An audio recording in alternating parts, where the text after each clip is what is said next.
एक बार ऐसे ही मैं टहल रहा था। सड़क किनारे एक पत्रिका गिरी हुई मिली। शायद कोई प्रेमी ने प्रेमिका के लिए लिखा होगा। और पढ़कर मुझे लगा कि निश्चल प्रेम का परिभाषा यही होता है कि आप उसको प्रभु को समर्पित कर रहे हो या फिर किसी लड़की को, पता नहीं चलता। ये पत्र की सबसे आश्चर्य की बात यही थी कि उस पत्र में सबसे पहला वाक्य यही लिखा था, ये पत्र कोई प्रपोजल नहीं है, बस मैं अपनी दिल की बातें करना चाहता हूँ। और उसी पत्रिका को मैंने काव्य में ढाल दिया। आशा करता हूँ आपको पसंद आएगा। ये पहला भाग है। जैसा कि मैंने बोला था, प्रेमी सर्वप्रथम यही बोलता है कि ये कोई प्रपोजल नहीं है, बस मैं दिल की बातें करना चाहता हूँ।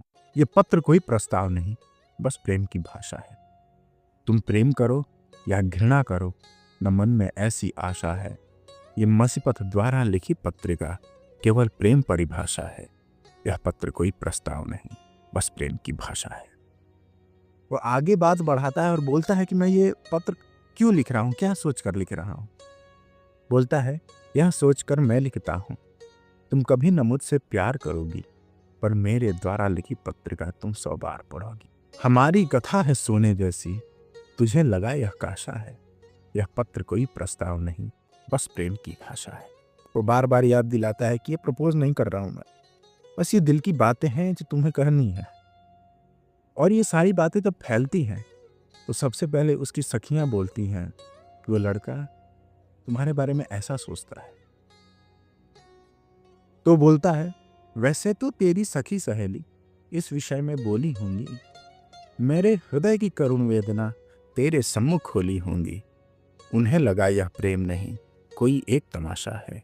यह पत्र कोई प्रस्ताव नहीं, बस प्रेम की भाषा है। वो बोलता है कि तुम्हारी सखी सहेलियां यह सोचिए कि ये कोई प्रेम नहीं है, बस ऐसे ही है रह गया। बोलता है, वैसे तो तेरी सखी सहेली इस विषय में बोली होंगी, मेरे हृदय की करुण वेदना तेरे सम्मुख खोली होंगी।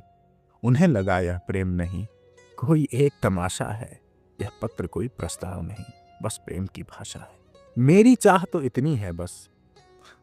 आगे जाके 2 पंक्तियों में अपना चाहत बताने वाला है, 2 स्टेंजाज में अपना चाहत बताने वाला है।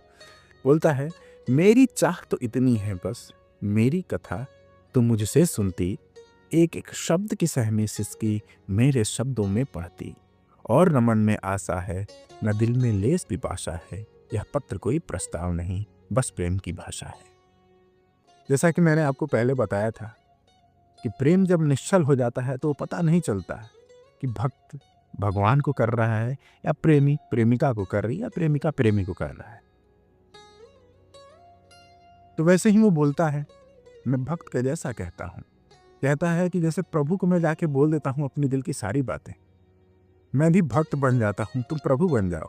लेकिन जैसे प्रभु मेरे सुनते हैं, मेरे राम सुनते हैं मुझे, वैसे ही तुम मुझे सुनो, कुछ देर के लिए ही सही, लेकिन सुनो। बोलता है, मैं भक्त के जैसा कहता हूँ, तुम प्रभु के जैसे ही सुन लो। मैं भी हृदय से कहता हूँ, तुम भी हृदय से ही सुन लो। समेट कर सब कह डाला, जो अजब गजब अभिलाषा है। यह पत्र कोई प्रस्ताव नहीं, बस प्रेम की भाषा है। लास्ट में याद दिलाता है कि I am not proposing you, it's just a letter. पहला भाग यही है। अगर आपको पसंद आया तो लाइक कीजिए, और ज़्यादा पसंद आया तो सब्सक्राइब कर दीजिए, ताकि आगे आने वाली वीडियोस को आप आसानी से देख सकें। Thank you.